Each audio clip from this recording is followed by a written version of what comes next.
Hello guys. तो स्वागत है आपका मेरे चैनल पे। तो आज मैं आपको ईबे बिल बनाना सिखाऊंगा कि ईबे बिल मोबाइल में आप किस तरह से बना सकते हो। यूट्यूब पर कोई भी वीडियो नहीं है जिसमें उसने ईबे बिल मोबाइल पे बनाना हो। मतलब यूट्यूब पे आपको वीडियो मिलेगी ही नहीं ईबे बिल बनाने की मोबाइल में। सबने लैपटॉप पे बनाया है, लेकिन कई लोग मोबाइल पे ईबे बिल बनाना चाहते हैं क्योंकि उनके पास लैपटॉप नहीं है। तो मैं आज आपको ईबे बिल बनाना सिखाऊंगा मोबाइल में। देखो, मोबाइल में थोड़ा ना ट्रिकी हो जाता है, थोड़ा ना इंपॉर्टेंट पॉइंट्स आपको कवर अप करने होंगे जो मैं आपको बताऊंगा। चलो शुरू करते हैं। तो सबसे पहले आपने कोई भी सॉफ्टवेयर ऑन कर लेना है। क्रोम, जैसे आप अगर आपके पास माइक्रोसॉफ्ट एक्सप्लोरर तो उसको क्लिक कर लेना, या ब्राउजर है तो मेरे पास क्रोम है, मैं क्रोम को क्लिक कर लेता हूँ। किसी किसी भी सॉफ्टवेयर में आप क्लिक कर सकते हो। क्रोम को क्लिक करने के बाद आपने क्या करना है, 1 मिनट, मैं दोबारा, यहाँ पे आपने सर्च करना है ईबे बिल लॉगिन। ये सेकंड ऑप्शन आपको दिख रहा है, सेकंड ऑप्शन, इस वाले को आपने क्लिक करना है, ईबे बिल लॉगिन। ठीक है, फिर उसके बाद आपने सीधा नीचे आ जाना है लॉगिन वाले ऑप्शन में। ठीक है, इसको आपने क्लिक करना है। क्लिक करने के बाद कुछ इस तरह का इंटरफेस आपका खुल जाएगा। उसके बाद आपने जूम कर लेना है। जूम करने के बाद मैं जूम कर देता हूं, यहां पे आपको ऑप्शन मिलेगा कोने में लॉगिन का। ठीक है, इस लॉगिन वाले ऑप्शन को आपने क्लिक कर लेना है। तो आपका जो है ईबे बिल का सेक्शन ऑन हो चुका है। ठीक है, eBay bill system, user name password आपने फिल कर लेना है। जो भी आपका ईबे बिल का यूजर नेम पासवर्ड है वो आप फिल कर लेंगे। ठीक है, तो मैं फिल कर देता हूं, मेरा पहले से ही फिल है। तो मैं कैप्चा भर देता हूं यहाँ पे। मैं इसको फास्ट फॉरवर्ड कर दूंगा। मैं लॉगिन कर लेता हूं।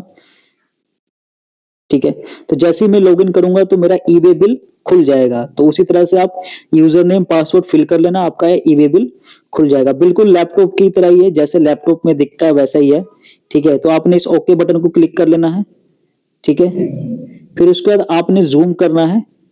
जूम करने के बाद जैसे आप जूम करोगे, यहाँ पे आपको 3 लाइन दिख रही है, आपको ये 3 लाइन ऊपर दिख रही है, आपको इसको आपने क्लिक करना है। ठीक है, जैसे ही क्लिक करोगे इस तरह का सेगमेंट आपका खुल जाएगा, eBay bill, consolidate, reject, report, कुछ इस तरह का इंटरफेस खुल जाएगा। तो मैं ये सारे पॉइंट्स भी कवर अप करूंगा कि ईबे बिल को कैंसिल कैसे करते हैं, रिजेक्ट कैसे करते हैं, रिपोर्ट्स कैसे चेक करते हैं, उनकी वीडियो मैं बनाऊंगा। अगर आप कमेंट करोगे तब तो मैं ईबे बिल की रिपोर्ट से लेके, कैंसिल से लेके, रिजेक्ट से लेके डिटेल पॉइंट्स कवर अप करूंगा। बस आप कमेंट कर देना तो मैं इसके आगे की वीडियो बनाऊंगा। अभी जो फिलहाल है मैं आपको ईबे बिल जनरेट करना सिखा रहा हूं। तो आपने ईबे बिल आपने क्लिक करना ऑप्शन। ठीक है, उसके बाद यहाँ पे सेकंड ऑप्शन मिल जाएगा जनरेट न्यू का। ठीक है, इसको आपने क्लिक करना है। जैसे ही आप जनरेट न्यू क्लिक करोगे आपका इस तरह का इंटरफेस खुल जाएगा। लैपटॉप में भी सेम यही इंटरफेस खुलता है। ठीक है, तो हम धीरे धीरे इसको फिलअप करेंगे और आगे बढ़ेंगे। तो सबसे पहले आपने क्या करना है, मैं थोड़ा जूम कर देता हूं। ठीक है, और जूम कर देता हूं। देखो, मैं जो ईबे बिल बनाऊंगा वो जॉब वर्क का बनाऊंगा। ठीक है, आपका जो भी ईबे बिल बनेगा आप बना सकते हो। जैसे सप्लाई का, कोई सप्लाई का ईबे बिल बना रहा है, कोई एक्सपोर्ट का बना रहा है, मेरा बनता है जॉब वर्क का। तो मैं जॉब वर्क का ईबे बिल बनाऊंगा। जॉब वर्क का मतलब क्या होता है कि किसी कंपनी ने आपको गुड्स भेजा है उसको बनाने के लिए। मतलब ना ही मैं परचेज करता हूं, ना ही मैं सेल करता हूं, मेरे को कंपनी गुड्स भेजती है। मैं उस गुड्स को रिजल्ट में कन्वर्ट करके वापस कंपनी को भेज देता हूं। बेसिकली मैं जॉब वर्क का काम कर रहा हूं। ठीक है, तो तो मेरा जो सप्लाई टाइप होगा वो होगा आउटवर्ड। आउटवर्ड, ठीक है। फिर उसके बाद मैं बैक कर लेता हूं। यहां पे एक ऑप्शन है सब टाइप।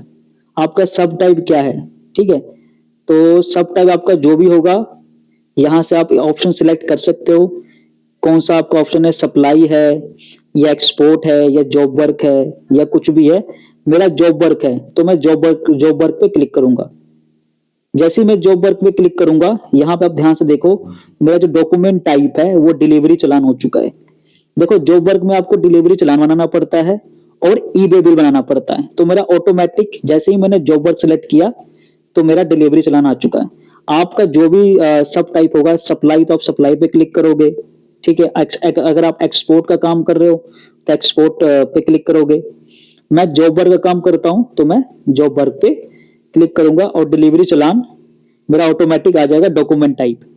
उसके बाद मेरा डेट देखो, डेट ऑटोमेटिक आ चुका है मेरा आपका खुद का डेट जो भी उस दिन का डेट होगा ऑटोमेटिक आ जाएगा। ठीक है, उसके बाद हम यहाँ आते हैं डॉक्यूमेंट नंबर। डॉक्यूमेंट नंबर जो है, देखो डॉक्यूमेंट नंबर जो भी मेरा चालान का नंबर होगा मैं यहाँ फिल कर दूंगा। ठीक है, मैंने कोई रैंडम नंबर फिल कर दिया है। उसके बाद हमारा आता है ट्रांजैक्शन टाइप। अब ये ट्रांजैक्शन टाइप क्या होता है? ट्रांजैक्शन टाइप जो होता है, मैं जरा एक मिनट यहाँ पे देखो, ट्रांजैक्शन टाइप में तीन चार चीजें होती हैं, regular, bill to ship to, bill from, dispatch from, combination of 2 और 3। देखो मेरा तो रेगुलर है। रेगुलर का मतलब क्या है? जिस कंपनी, जो भी कंपनी मेरे को गुड्स भेजती है, मैं उसी कंपनी को दोबारा गुड्स को रिजल्ट में कन्वर्ट करके वापस भेज देता हूँ। बिल टू शिप टू का मतलब होता है कि किसी कंपनी ने गुड्स भेजा, जब आपने गुड्स तैयार कर लिया, उसकी शिपिंग कहीं और हो रही है, मतलब उसकी शिपिंग, उसकी डिलीवरी कहीं और हो रही है, इसलिए बिल टू शिप टू आता है। मतलब किसी कंपनी का आप माल बना रहे हो, लेकिन जब माल बन रहा है तो उसकी जो डिलीवरी है वो कहीं और हो रही है, दूसरी फैक्ट्री में हो रही है, दूसरी कंपनी में हो रही है, तो वहां पे आता है bill to ship to. Bill किसी और कंपनी का है, जिस कंपनी ने माल भेजा उसमें आएगा बिल का एड्रेस, बिल की जीएसटी। शिप टू में एड्रेस आता है, शिप टू में सिर्फ एड्रेस आएगा आपका कि किस कंपनी में आपका जो है गुड्स जा रहा है, डिलीवर हो रहा है। ठीक है, तो मेरा रेगुलर है, जिस कंपनी ने जो भी कंपनी मेरे को गुड्स भेजती है मैं उसी कंपनी को वापस भेज देता हूँ। ठीक है, जॉब वर्क के रिलेटेड तो मेरा रेगुलर आएगा। अगर आपका बिल टू शिप टू है तो bill to ship to select कर सकते हो, मैं रेगुलर सिलेक्ट कर रहा हूँ। उसके बाद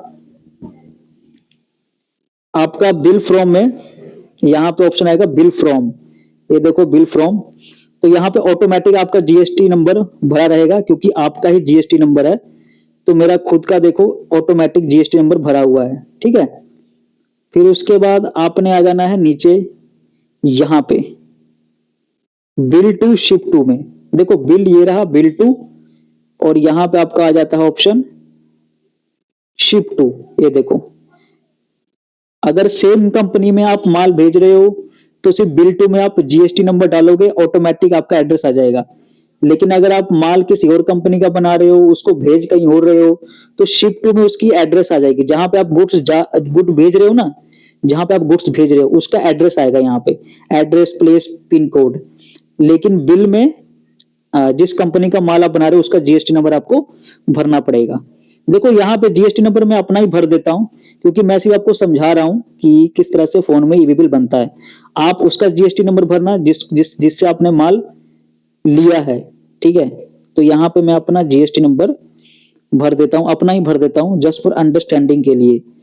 ठीक है, देखो मेरा ऑटोमेटिक आ गया, मैंने सिर्फ जीएसटी नंबर भरा तो बिल टू में मेरा आ गया, आ चुका है जीएसटी, और शिप टू में मेरा एड्रेस आ चुका है। शिप टू में अगर आपका प्रोडक्ट कहीं और शिप हो रहा है तो यहाँ पे आप सिर्फ एड्रेस उसका चेंज कर दोगे। ठीक है, और बिल टू में जिस कंपनी का माल है वहां पे आप इसका जीएसटी नंबर भर दोगे, तो ये तो आपको पता ही होगा। अब नीचे वाले सेगमेंट में चलते हैं, item detail. Item detail, product name आपको लिखना है तो लिखो। ठीक है, मैं कुछ भी लिख देता हूं, चलो मैं लिख देता हूं, ये लिखना जरूरी नहीं है, आप लिख भी सकते हो नहीं भी लिख सकते हो।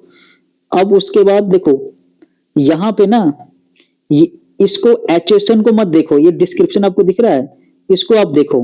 ठीक है, जो भी आपका डिस्क्रिप्शन दिया वो उस भरना, डिस्क्रिप्शन को आप छोड़ सकते हो, मैं छोड़ रहा हूँ डिस्क्रिप्शन को। फिर यहाँ पे देखो एचएसएन लिखा हुआ है थर्ड पॉइंट पे, तो एचएसएन आपको जो भरना भर सकते हो, जो भी आपका एचएसएन है प्रोडक्ट का वो आप भर सकते हो। मैं रैंडमली वैसे ही फिल कर देता हूँ। ठीक है, मैं रैंडमली वैसे ही फिल कर रहा हूँ। ठीक है, फिर उसके बाद आपका आ जाता है, आप आगे करो, फिर आपकी आ जाती है क्वांटिटी। यहाँ देखो ध्यान से, क्वांटिटी, तो क्वांटिटी आप कितनी क्वांटिटी है, मैं रैंडम कोई भी क्वांटिटी फिल कर देता हूँ, मैं 1000 किलो फिल कर देता हूँ। उसके बाद आपका आता है यूनिट। ये देखो यूनिट क्या है, यूनिट केजी में है, लीटर में है, या दर्जन में है, तो मेरा यूनिट है केजी में, तो के जी एस, याद रखना एस लगाना बहुत जरूरी है। तो इस तरह से मैंने यूनिट फिल कर दिया। अब उसके बाद हमारा ऑप्शन आता है नीचे टेक्सुअल अमाउंट। ये जो आपको एरिया खाली दिखाई दे रहा है ना, ये CESS नॉन एडवोल्ड रेट, ये जो आपको एरिया खाली दिखाई दे रहा है ये वाला, जहां पे मैंने अभी क्लिक किया है, यही टैक्सेबल अमाउंट है। बेसिकली ये जो स्पेस आपको दिख रहा है खाली, इसी को बोलते हैं टैक्सेबल अमाउंट।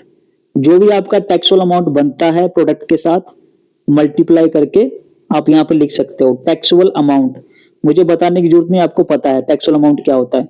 तो जो भी रेट आपका बनेगा, जैसे मेरा 1000 किलो का है, 1000 किलो मेरी क्वांटिटी है, और मेरा टैक्सेबल अमाउंट जो रेट है, मान लो मैं धागा भेज रहा हूँ, ठीक है, तो धागे का जो रेट है वो है 120 रुपये। धागे का जो रेट है वो है 20 रुपये।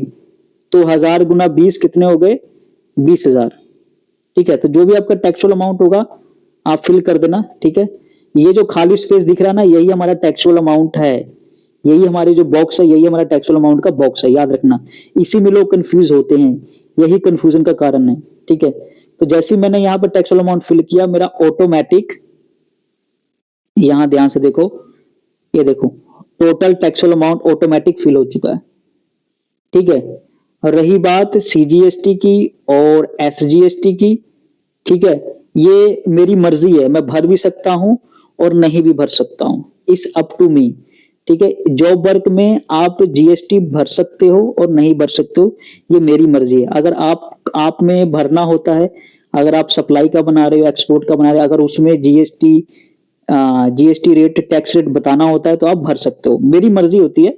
मैं जॉब वर्क में भर भी सकता हूँ, नहीं भर सकता हूँ, पर मैं नहीं भरूंगा। ठीक है, मेरे में ऑप्शन होता है तो मैं नहीं भरूंगा। आपको अगर भरना होता है आपके सेगमेंट में तो आप भर सकते हो। ठीक है, यहाँ पे आप कोई भी जितना भी अमाउंट है आप दे सकते हो यहाँ पे। ठीक है, सीजीएसटी आईजीएसटी हो गया तो ऑटोमेटिक आपका आ जाएगा। ये ध्यान से देखो, मेरा invoice, total invoice amount automatic आ चुका है, आज आ गया है ना 20,000। अगर टैक्स लगाता तो टैक्स वाला अमाउंट भी यहाँ पे आ जाता। अब नीचे चलते हैं, सबसे इंपॉर्टेंट यही पॉइंट है, ये वाला, ये जो बॉक्स आपको दिख रहा है ना, यही सबसे इंपॉर्टेंट है, यही है टैक्सेबल अमाउंट का बॉक्स। लोग इसी में कंफ्यूज होते हैं। ठीक है, अब नीचे आते हैं। नीचे अगर आप आओगे तो आपको लिखेगा ट्रांसपोर्टेशन डिटेल, आप ट्रांसपोर्टेशन डिटेल दे सकते हो, ट्रांसपोर्टर आईडी, ठीक है, ट्रांसपोर्टर का नेम, ठीक है, और ये जो ऑटोमेटिक कैलकुलेट हो जाएगा, आपका पिन कोड ऑटोमेटिक कैलकुलेट हो जाएगा। ठीक है, जैसे ही आप जीएसटी नंबर डालोगे ना बिल में, ऑटोमेटिक यहाँ पे कैलकुलेट हो जाएगा। उसके बाद नीचे देखो, मैं तो जॉब वर्क बनाता हूँ, मुझे सिर्फ गाड़ी का नंबर चाहिए, गाड़ी का नंबर मैं भर दे रहा हूँ, कोई भी रैंडम मैं गाड़ी का नंबर मैं भर देता हूँ। ठीक है, तो मैंने व्हीकल नंबर भर दिया है। ठीक है, मेरा मोड है, ठीक है, रोड है मेरा मोड। ठीक है, तो इस तरह से आप भर सकते हो। ठीक है, मैंने आपको ईवी बिल भरा बना के दिखा दिया फोन में, और मैं आपको प्रीव्यू चेक करा देता हूँ। ठीक है, मैं सबमिट तो नहीं करूंगा क्योंकि मैं ईवी बिल बना नहीं रहा हूँ अपना, मैं आपको प्रीव्यू चेक करा देता हूँ। अगर कोई भी मिस्टेक होगा तो यहाँ पे दिख जाएगा, अगर मिस्टेक नहीं होगा तो कुछ इस तरह का इंटरफेस आपको दिखेगा कि some of the field mandatory GSTR file R1 note file, इस तरह का आपको इंटरफेस दिखेगा। अगर कोई मिस्टेक होगा तो आगे नहीं बढ़ेगा। तो मैं ओके क्लिक कर रहा हूं, तो मेरा देखो कुछ इस तरह का बन चुका है ईवी बिल। ध्यान से देख, ये देखो supply type, document type, document number. तो मैं प्रीव्यू आपको दिखा रहा हूं, मैं इसको सेव नहीं करूंगा। सब टाइप देखो, जॉब वर्क आ गया, ठीक है, बिल देखो, बिल मेरा बिल आ गया, ship to, bill to, ship to. ठीक है, यहाँ पे प्रोडक्ट्स की डिटेल आ गई। ठीक है, ध्यान से देखो, प्रोडक्ट्स की name, HSN code, quantity, KG, taxable value, ये देखो टैक्सेबल वैल्यू मेरी आ गई ना यहाँ पे। ठीक है, सीजीएसटी एसजीएसटी मैंने नहीं भरा, मेरी मर्जी होती है, मैं भरना चाहूँ तो भरूंगा, नहीं भरना चाहूँ तो नहीं भरूंगा। तो मेरे में ऑप्शन आ गया नहीं भरने का, मैंने नहीं भरा, मेरी मर्जी है। ठीक है, और उसके बाद देखो इनवॉइस अमाउंट भी आ गया, टैक्सेबल अमाउंट आ गया, इनवॉइस अमाउंट आ गया। ठीक है, गाड़ी की डिटेलिंग आ गई, गाड़ी नंबर यहाँ पे आ चुका है मेरा। ठीक है, ये रहा गाड़ी नंबर। तो इस तरह से ईवी बिल बनाते हैं फोन में। आई होप आपको वीडियो पसंद आया होगा। अगर आपको ईवी बिल रिलेटेड कोई भी क्वेश्चन है तो आप पूछ सकते हो। अगली जो मेरी वीडियो होगी वो कैंसिल कैसे करते हैं ईवी बिल को, ईवी बिल की रिपोर्ट कैसे चेक करते हैं, मैंने कब कौन सी ईवी बिल बनाई थी। ठीक है, आप कैंसिल भी कर सकते हो, या तो पासवर्ड अगर आपको हटाना है उस पर भी मैं वीडियो बना सकता हूँ। बस कमेंट कर देना ईवी बिल फुल डिटेल, ठीक है, तो मैं उस पर वीडियो बनाऊंगा। तब तक के लिए चैनल को लाइक करो, सब्सक्राइब करो और शेयर करो, और मिलता हूं। Bye bye.